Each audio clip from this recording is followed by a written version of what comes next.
And what a day and a half it was. Not even 24 hours ago, this Jeep was getting pretty roughed up by the fury of the ocean in the middle of a hurricane. It didn't end up getting swept away, so now it's here at this location that we actually can't disclose. But now we're hearing from the driver of that Jeep. He says he wishes he didn't end up in the situation that he did end up in, but he's handling it all just fine.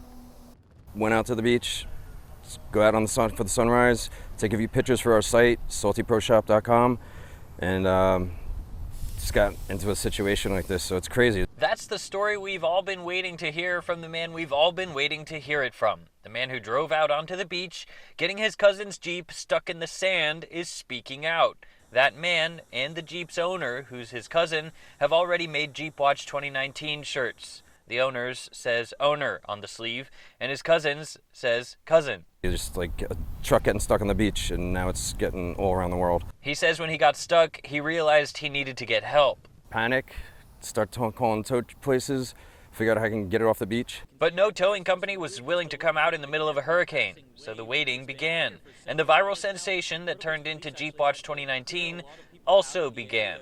The Jeep's driver says he never expected the sticky situation he ended up in would lead to worldwide fame. It was just kind of crazy. It's just kind of overwhelming. Just kind of, I don't know what to say about it. Like, it's just blowing up as much as it has. Other than the obvious extensive water damage, the Jeep appeared to be doing somewhat okay considering the situation it was in. But this morning, the Jeep's owner and the driver of the Jeep realized someone vandalized it.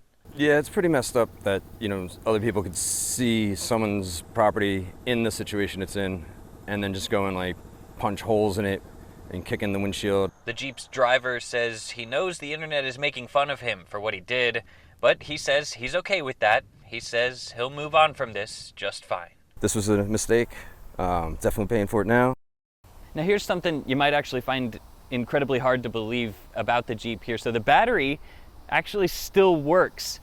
Yeah, the owner actually tried to take his key fob out earlier today to lock and unlock it, and it actually worked just fine despite taking all of that water damage from the ocean yesterday and the vandalism all over the place as well. Meanwhile, the owner of the Jeep says there are a bunch of GoFundMes out there in order to raise money to help fix the Jeep. He says there's only one that's actually legit. His sister created it, and he says they're using that money to help people in the Bahamas.